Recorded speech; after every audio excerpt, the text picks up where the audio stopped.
izin Pak, ini mengganggu waktunya. Saya mau ingin wawancari Bapak. Ini ada tugas dari program guru penggerakkan 11, di mana saya akan mewawancari Bapak selaku kepala sekolah di Luar Timur. Seperti itu. Banyak bener ya tugasnya ya. Iya. Oke, apa yang kira-kira bisa saya bantu? Oke, nanti ada 8 pertanyaan Pak. Kira-kira nanti akan saya wawancari Bapak. Jawab sesuai dengan nggak usah apa namanya Pak ya, biasa aja. Oke. Jadi langsung aja Pak ya. Oke, silakan, Mr. Udin. Untuk pertanyaan pertama, selama ini, selama Bapak menjadi kepala sekolah itu, bagaimana Bapak mengidentifikasi kasus-kasus yang merupakan dilema etika atau rujukan moral? Iya, jadi kepala sekolah itu banyak betul ya, menyelesaikan beberapa masalah-masalah yang tentunya kita buat identifikasi kasus-kasus yang ada. Ya tentunya kita buat pemahaman-pemahaman kasus yang berupa dilema etika atau rujukan moral. Jadi kita tergantung dalam prosesnya nanti. Kira-kira mana yang kira-kira kita bisa lakukan satu proses dalam mengidentifikasi masalah. Mungkin itu yang kita lakukan selama ini. Jadi ada hal-hal yang harus kita identifikasi dalam setiap kasus masalahnya. Kemudian Pak, selama ini Bapak itu menjalankan pengambilan keputusan di sekolah di Luar Timur, terutama itu untuk kasus-kasus ada dua kepentingan sama-sama benar dan sama-sama mengandung nilai kebajikan.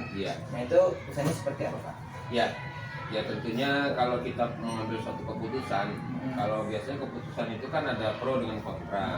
Kalau ini keputusannya benar-benar mempunyai dua kepentingan yang sama, berarti kan kita harus mencari atau mengambil satu keputusan yang terbaik dari dua keputusan atau kepentingan yang sama-sama bernilai benar. Jadi mana yang prioritas itu yang kita dulukan, kemudian setelah itu baru kita lanjutkan ke kegiatan atau prioritas yang lain. Artinya semuanya benar, jadi kita ambil prioritas yang dimungkinkan dan itu kita dapat laksanakan secepatnya. Jadi ini yang prioritasnya ya, karena semuanya benar itu ya. Kemudian langkah-langkah atau prosedur apa yang biasa Bapak lakukan selama ini? Ya banyak lah. Tentunya untuk mengambil satu keputusan itu kan musyawarah mufakat.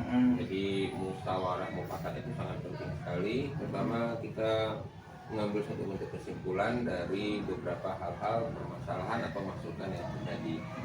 Jadi kita harus bermusyawarah dengan rekan-rekan sejawat, teman-teman, ataupun kita perlu meminta beberapa masukan-masukan dari keputusan-keputusan yang pernah dilakukan sebagai bahan kajian kita. Jadi intinya kita utamakan musyawarah mufakat.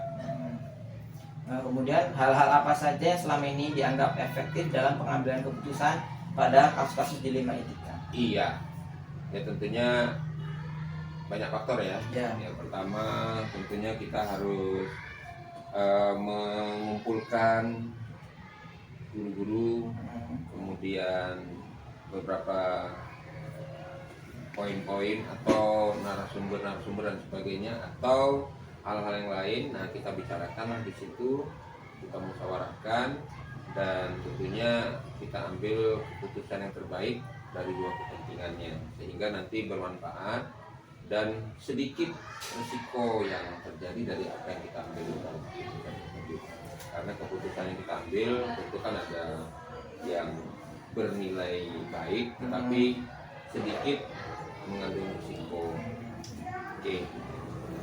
Kemudian tadi ya Pak ya, hal-hal apa saja yang selama ini merupakan tantangan pada pengambilan keputusan pada kasus-kasus dilema etika? Iya, sebenarnya kalau kita ingin melihat suatu proses tersebut, namanya kita mengambil keputusan kan tentunya kembali lagi seperti tadi. Keputusan itu kan ada keputusan yang pro dan ada yang kontra. Kalau yang berpihak, ya berarti kan kita tidak terlalu sulit untuk mengakomodasikannya. Tetapi kalau misalnya itu berupa bentuk yang kontra, ya kita perlu melakukan satu lagi bentuk proses yang namanya pemahaman kesepakatan dari hasil yang kita dapatkan. Jadi kalau kita musyawarah itu kan banyak tuh ide-ide dan sebagainya. Tapi kan setelah diputuskan kita harus mufakat. Sehingga kita harus mendukung bagi yang pro maupun yang kontra, ya sama-sama untuk mendukung apa yang kita ambil dari keputusan yang kita sepakati bersama. Untuk selanjutnya Pak, apakah Bapak mempunyai jadwal tertentu atau tata guna dalam penyelesaian atau memiliki sebuah jadwal untuk misalkan ya kan tuh jadwal khusus atau tersendiri gitu, bentuk atau prosedur seperti apa yang Bapak kerjakan? Iya, tergantung dari konsepnya ya. Kalau permasalahan itu memang dapat diselesaikan di suatu kondisi yang tepat, ya kita tidak perlu menunda-nunda. Tapi kalau misalnya permasalahan itu melibatkan segala sesuatu, dan itu harus kita memang lakukan satu proses di mana proses itu bisa dalam bentuk waktu yang tidak sama, atau mungkin dalam tindakan atau dalam bentuk, sehingga perlu diagendakan. Tetapi kalau untuk urusan proses yang ada di sekolah, ya mudah-mudahan yang kedepannya semua permasalahan yang ada itu dapat diselesaikan secara cepat dan tidak ditunda-tunda.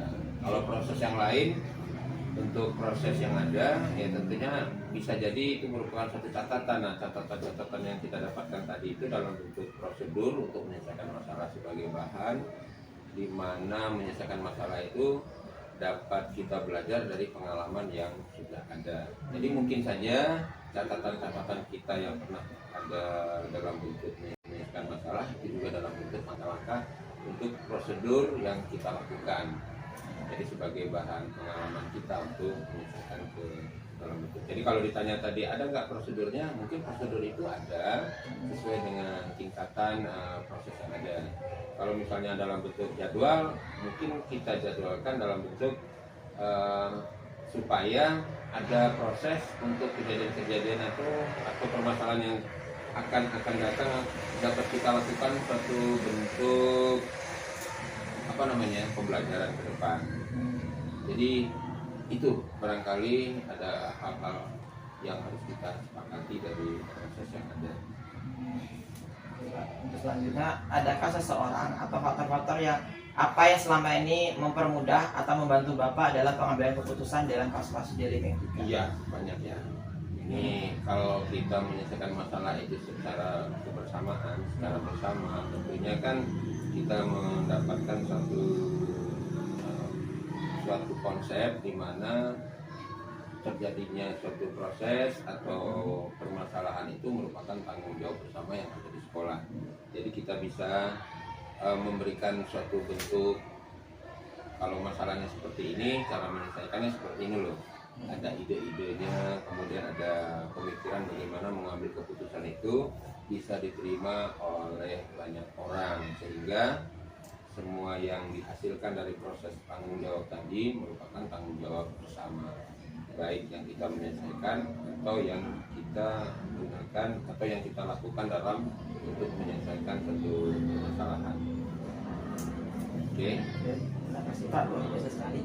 Dari pemaparan Bapak dari urutan 1 sampai 7 tadi luar biasa untuk pembelajaran saya terutama sebagai itu. Dan kemudian Pak, ini yang terakhir ya Pak ya.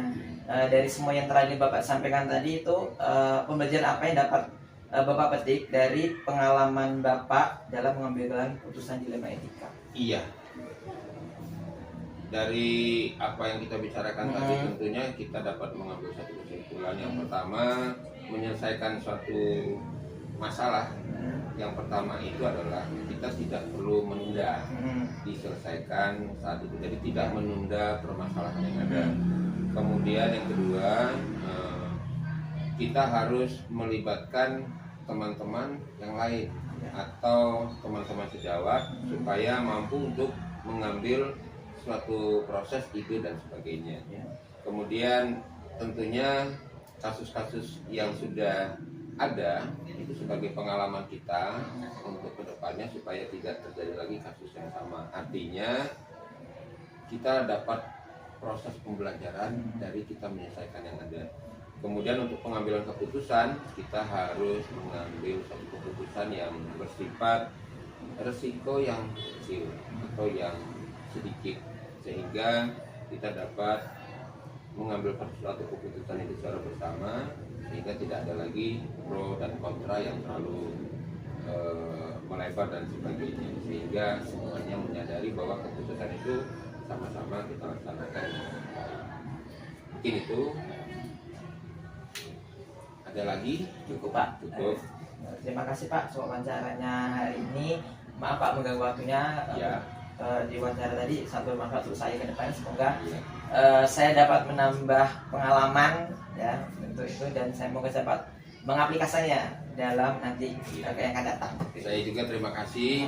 Saya juga dapat memberikan sedikit apa yang saya dapat. Dan tentunya tetap semangat menyelesaikan program yang sudah kita lakukan secara bersama.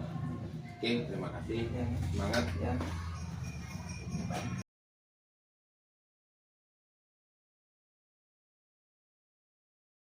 Oke, selamat pagi Ibu. Selamat pagi, Pak.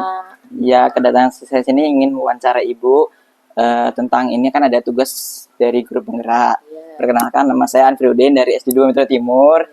Ya, sebagai guru ingin mewawancarai Ibu sebagai kepala sekolah SD 8 Metro Timur. Ya, mungkin ada yang bisa saya bantu, akan saya bantu jawab.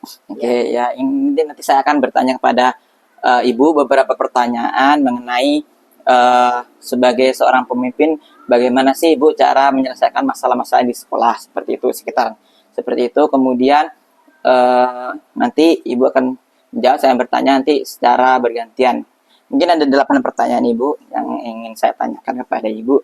Apakah Ibu bersedia? Iya, bersedia. Ya, terima kasih Ibu, dan terima kasih atas waktunya untuk melakukan wawancara ini seperti itu. Ini langsung saja ya Bu ya. Pertanyaan pertama yaitu selama ini bagaimana Ibu dapat mengidentifikasi kasus-kasus yang merupakan dilema etika atau bujukan moral? Selama saya menjadi pimpinan di SD 8 Metro Timur, dalam mengambil keputusan atau mengidentifikasi sebuah kasus atau masalah harus memperhatikan beberapa hal atau faktor dapat dibedakan ya, yaitu menjadi dua. Yang satu yaitu tentang antara dilema etika atau dan dilema bujukan moral. Seperti itu yang Ibu lakukan. Oke. Kemudian selanjutnya Ibu ya, selama ini bagaimana Ibu menjalankan pengambilan keputusan di sekolah Ibu, terutama untuk kasus-kasus di mana ada kepentingan yang sama-sama benar atau sama-sama mengadu nilai kebajikan? Keputusan yang saya ambil di mana itu sama-sama benar kasusnya, atau keputusan yang harus saya ambil yaitu berdasarkan pada rasa peduli atau kasih sayang, memikirkan dampak jangka pendek maupun jangka panjangnya yang akan terjadi di kemudian harinya nanti. Oh, seperti itu. Kemudian Ibu, langkah-langkah atau prosedur apa yang biasa Ibu lakukan selama Ibu menjadi kepala sekolah di sini? Selama Ibu menjadi kepala sekolah di sini hampir 2,5 tahun ini ya, dengan keputusan yang Ibu ambil, dengan melakukan analisis kasus, melihat siapa saja yang terlibat, nilai apa saja yang bertentangan, data, faktor yang mendukung, atau serta melakukan uji, ya, uji kebenaran atau kesalahan, di mana yang benar mana, yang salah mana. Nah, itu yang baru kita selesaikan kasus. Kemudian Bu, hal-hal apa saja selama ini dianggap efektif dalam pengambilan keputusan pada kasus-kasus dilema etika?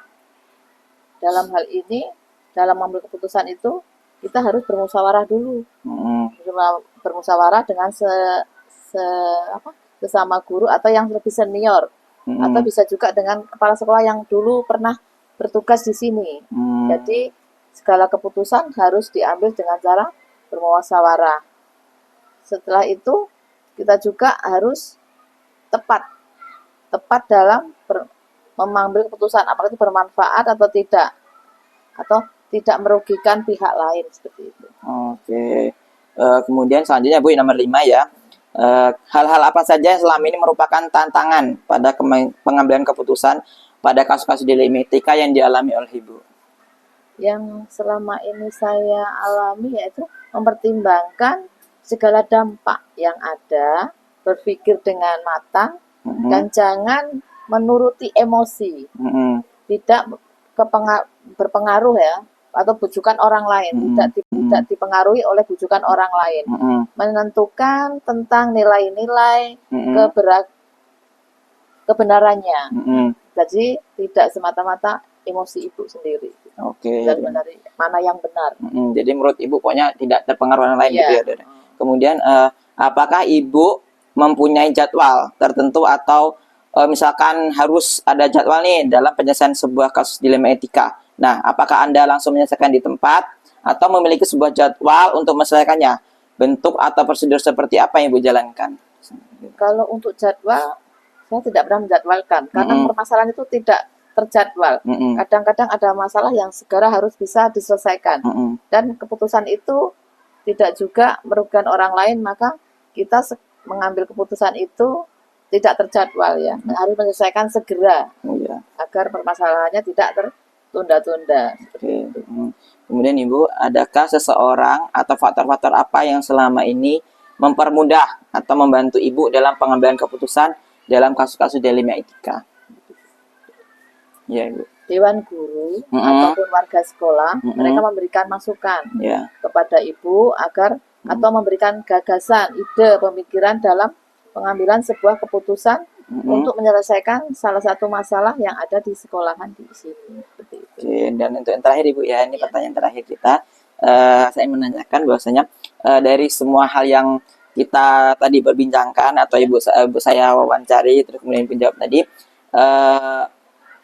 pembelajaran apa yang dapat Ibu petik dari pengalaman Ibu mengambil keputusan dilema etika? Gitu. Yang saya ambil dari pengalaman tersebut yaitu pentingnya berkomunikasi yang baik dengan pihak lain atau pengambil keputusan yang diambil berdampak positif, harus berdampak positif, serta berpihak kepada murid, jangan merugikan murid. Jangan menunda juga dalam menyelesaikan suatu masalah seperti itu. Bukan juga dihindari, tetapi perlu diselesaikan dengan baik. Jadi semua permasalahan jangan ditunda, jangan dihindari. Segera mungkin diselesaikan dengan baik agar terciptanya suasana yang harmonis, tenang dalam pembelajarannya juga enak seperti itu. Oke. Jadi Ibu berkolaborasi dan tidak menghambat-hambat atau misalkan selalu harus segera gitu, maksudnya itu nggak ditunda-tunda. Oke, terima kasih buat atas waktunya dan jawabannya atas wawancara hari ini. Terima kasih, semoga Ibu kedepannya dapat menjadi lebih baik. Ya, kita menjadi lebih baik dan terima kasih waktunya Ibu. Terima kasih juga, semangat dalam menempuh pendidikannya, mudah-mudahan kedepannya berhasil dan semakin sukses untuk memajukan sekolahan demi pendidikan yang ada di sekolah kita. Amin. Terima kasih, Bu. Sama. Assalamualaikum. Waalaikumsalam.